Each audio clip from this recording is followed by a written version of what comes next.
Hello students, good morning. आज हम हिंदी परिवेश चैप्टर 6 के होमवर्क सॉल्यूशन को डिस्कस करेंगे। तो चलो बच्चों, क्लास स्टार्ट करते हैं। स्टूडेंट्स, परिवेश के चैप्टर 6 की कहानी को हमने पढ़ा था और उसके एक्सरसाइज का क्वेश्चन आंसर और होमवर्क मैंने आप लोगों को सेंड किया था। तो चलो आज उसको डिस्कस करते हैं। सबसे पहले शब्दार्थ को देखते हैं। पहला शब्द है अदालत, जिसका अर्थ है न्यायालय, अर्थात यहाँ पे केस या मुकदमे की सुनवाई होती है और फैसला निकाला जाता है। दूसरा शब्द है न्यायाधीश, जिसका अर्थ है जज, फैसला करने वाला, अर्थात जो अदालत में फैसला करता है। उसके बाद वाला शब्द है शपथ, जिसका अर्थ है कसम, अर्थात किसी अदालत या न्याय के स्थान में सच बोलने के लिए लिया जाने वाला शपथ। अब नेक्स्ट वर्ड देखो, क्रोध अर्थात गुस्सा। उसके बाद वाला वर्ड है उपवास अर्थात व्रत।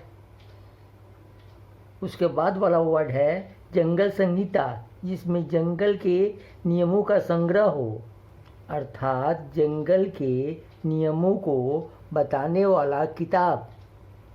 अब अगला शब्द देखो, असंगत अर्थात गलत। उसके बाद वाला शब्द है कामचोर, अर्थात आलसी, काम से जी चुराने वाला, अर्थात जो काम से दूर भागता हो। अब नेक्स्ट वर्ड देखो, अभिवादन अर्थात आदर के साथ किया गया प्रणाम, मतलब जब किसी को रिस्पेक्ट देकर हम उसे प्रणाम करते हैं। उसके बाद देखो दोषी अर्थात गलती करने वाला, और अंत में है अवश्य अर्थात जरूर। ठीक है बच्चों, अब एक्सरसाइज के क्वेश्चन आंसर को देखते हैं। तो मौखिक का क नंबर क्वेश्चन देखो, न्यायाधीश कौन था? उसका आंसर है न्यायाधीश उल्लू था। ठीक है बच्चों, ख नंबर प्रश्न देखो, अदालत में किसका मुकदमा पेश किया गया था? उसका आंसर है अदालत में कोयल और कौवे का मुकदमा पेश किया गया था। ठीक है बच्चों, अब ग नंबर प्रश्न देखो, भालू किसका वकील था? उसका आंसर है भालू कोयल का वकील था। अब अगला प्रश्न है घ नंबर, कौवे का वकील कौन था? तो उसका आंसर है कौवे का वकील पेंगुइन था। बच्चों, अब लिखित का प्रश्न देखो। प्रश्न नंबर क है, कोयल ने कौवे को खतरनाक क्यों कहा? उसका आंसर है कोयल ने कौवे को खतरनाक इसलिए कहा क्योंकि कौवा कोयल के बच्चों को कभी चोंच से तो कभी पंजों से मारता था। अब ख नंबर प्रश्न देखो, कौवे ने कोयल को धोखेबाज क्यों कहा? तो उसका आंसर है कौवे ने कोयल को धोखेबाज इसलिए कहा क्योंकि कोयल चुपके से अपने अंडे कौवे के घोंसले में रख देती है। कौवा और उसकी पत्नी अपने अंडे समझकर उन्हें सेते हैं, दाना चुग चुग कर खिलाते हैं। ठीक है बच्चों, अब प्रश्न नंबर ग देखो, न्यायाधीश ने कोयल को क्या सजा सुनाई? उसका आंसर है न्यायाधीश ने कोयल से उसकी सुरीली आवाज़ छीन ली। बच्चों, ये आपका मौखिक और लिखित का क्वेश्चन आंसर था। अब चलो एक्सरसाइज नंबर 2 के क्वेश्चन को देखते हैं। 2 नंबर क्वेश्चन है, सही उत्तर चुनकर सही का चिन्ह लगाइए। क नंबर देखो, न्यायाधीश के आने की घोषणा किसने की? इसका सही उत्तर होगा बंदर। अब ख नंबर वाक्य देखो, उल्लू कोयल से किसकी कसम खाने को कहता है? उसका सही उत्तर होगा जंगल संहिता का। अब ग नंबर वाक्य देखो, इस नाटक में कोयल को क्या कहा गया है? इसका सही उत्तर होगा धोखेबाज। ओके बच्चों, अब एक्सरसाइज का 3 नंबर प्रश्न देखो, कोष्टक में से उचित शब्द लेकर खाली जगह भरिए।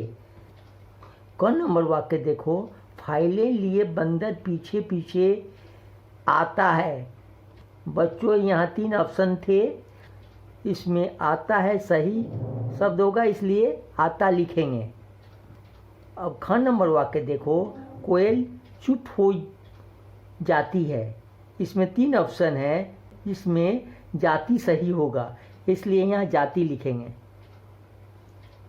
अब ग नंबर वाक्य देखो, बच्चे कौवे और उसकी पत्नी के पास पले बढ़े थे। इसमें सही ऑप्शन थे होगा। अब घ नंबर वाक्य देखो, मेरे वकील सही कह रहे हैं। इसमें सही हैं होगा, इसलिए यहाँ हैं लिखेंगे। ठीक है बच्चों, अब हम लोग भाषा की बात वाले एक्सरसाइजेज को देखेंगे। जिसमें पहला नंबर प्रश्न देखो, पढ़िए, समझिए और लिखिए। उदाहरण, कुर्सी कुर्सी। ऐसे कोई 4 शब्द लिखिए जिनके दोनों रूप हिंदी में प्रचलित हैं तथा दोनों ही रूप मानक हिंदी वर्तनी में स्वीकार किए जाते हैं। बच्चों, हमें ऐसे 4 शब्द लिखने हैं जिनकी अलग अलग 2 स्पेलिंग हैं, लेकिन दोनों ही सही माने जाते हैं। जैसे यहाँ है कुर्सी और कुर्सी, दोनों अलग स्पेलिंग होते हुए भी कुर्सी शब्द को दर्शा रहा है। तो चलो इस 4 शब्द को देखते हैं। पहला है सर्दी सर्दी। बच्चों, यहाँ पहला वाला सर्दी में रेफ होगा, आप लोग यहाँ लिख लीजिएगा। दूसरा शब्द है गर्मी गर्मी। तीसरा शब्द है गर्दन गर्दन। और अंत वाला शब्द है सर्कस सर्कस। ठीक है बच्चों, अब क्वेश्चन नंबर 2 को देखते हैं। नीचे दिए अशुद्ध शब्दों को शुद्ध करके लिखिए। पहला शब्द है अनुशासन। बच्चों, इसका शुद्ध रूप होगा अनुशासन, जिसमें दंती स की जगह तलाबी स होगा। और दूसरा शब्द है न्यायाधीश। बच्चों, यहाँ पूरा न होकर आधा न होगा। तीसरा शब्द है कार्यवाही। बच्चों, यहाँ कार्यवाही में य में र की मात्रा नीचे ना होकर य के ऊपर रेफ के रूप में होगा, ऐसे, तब इसका शुद्ध रूप बनेगा कार्यवाही। अब लास्ट शब्द है स्वाभाविक। बच्चों, यहाँ दंती सब पूरा न होकर आधा होगा। बच्चों, अब तीसरा नंबर प्रश्न देखो।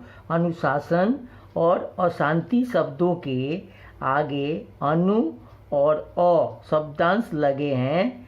अनु और अ से 3 शब्द बनाइए। तो अनु से 3 शब्द देखो। अनु प्लस दार अनुदार, अनु प्लस करण अनुकरण, अनु प्लस कूल अनुकूल। ठीक है बच्चों, और अब अ से 3 शब्द देखो। अ प्लस काल अकाल, अ प्लस सत्य असत्य, अ प्लस ज्ञान अज्ञान। ओके बच्चों, अब 4 नंबर प्रश्न को देखो। वाक्यांश के लिए एक शब्द चुनकर लिखिए। बच्चों, यहाँ नीचे कुछ शब्द दिए हुए हैं, उन्हें चुनकर वाक्यांश के सामने लिखना है। तो कौन नंबर है न्याय करने वाला, जिसका होगा न्यायाधीश। दूसरा शब्द है झूठ बोलने वाला, जिसका होगा झूठा। अब ग नंबर है धोखा देने वाला, जिसका होगा धोखेबाज। अब घ नंबर देखो, जो पढ़ा लिखा ना हो, इसका होगा अनपढ़। अब ग नंबर देखो, काम से जी चुराने वाला, इसका होगा कामचोर। और अंत नंबर वाक्य है जहाँ न्याय के लिए जाते हैं, इसका होगा न्यायालय। अब क्वेश्चन नंबर 5 देखो। नीचे कुछ विलोम शब्द आपस में मिल गए हैं, आप उन्हें ढूंढकर साथ साथ लिखिए। बच्चों, यहाँ नीचे कुछ शब्द और उनके विलोम शब्द दिए हुए हैं, हमें इन शब्दों में से शब्द और उनके विलोम को ढूंढकर साथ साथ लिखना है। तो पहला शब्द है शांति, जिसका विलोम होगा अशांति। दूसरा शब्द है अस्पष्ट, जिसका विलोम होगा अस्पष्ट। तीसरा शब्द है सच, जिसका विलोम होगा झूठ। चौथा शब्द है सही, जिसका विलोम होगा गलत। और नेक्स्ट शब्द है साधारण, जिसका विलोम होगा असाधारण। नेक्स्ट शब्द है दूर, जिसका विलोम होगा पास। नेक्स्ट शब्द है सवाल, जिसका विलोम होगा जवाब। उसके बाद वाला शब्द है आगे, जिसका विलोम होगा पीछे। फिर नेक्स्ट शब्द है सफल, जिसका विलोम होगा असफल। और लास्ट शब्द है मीठा, जिसका विलोम होगा कड़वा। ओके स्टूडेंट्स, अब लास्ट क्वेश्चन 6 नंबर देखते हैं। सही उत्तर चुनकर सही का चिन्ह लगाइए। कौन नंबर है? मम शब्द से बनी भाववाचक संज्ञा कौन सी है? जिसका सही उत्तर होगा ममता। अब ख नंबर क्वेश्चन है आप, मैं, तुम, वह शब्द क्या है? इसका सही उत्तर होगा सर्वनाम।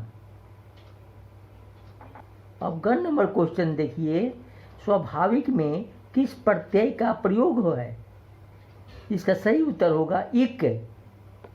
बच्चों, प्रत्यय शब्द के अंत में लगता है, तो स्वाभाविक शब्द स्वभाव प्लस इक से बना है, तो इसके अंत में इक आ रहा है, तो इसका आंसर इक होगा। अब घ नंबर देखो, सच्चाई में किस प्रत्यय का प्रयोग है? इसका सही उत्तर है आई, क्योंकि अंत में आई आ रहा है। ओके, अब अगला नंबर क्वेश्चन देखो, सुरीला में किस प्रत्यय का प्रयोग है? इसका सही उत्तर है ईला। ओके बच्चों, अब लास्ट क्वेश्चन देखो, इनमें से किस शब्द में र का रूप नहीं है? इसका सही उत्तर होगा दृश्य, क्योंकि इस शब्द में री मात्रा का प्रयोग किया गया है, र का कोई प्रयोग नहीं है। ठीक है बच्चों, ये आपके चैप्टर 6 का शब्दार्थ, क्वेश्चन आंसर और एक्सरसाइजेज के होमवर्क थे। आप लोग इन्हें लिख लेना और इन्हें याद करना। ओके बच्चों, आप लोग मन लगाकर पढ़ो और स्वस्थ रहो। Thank you.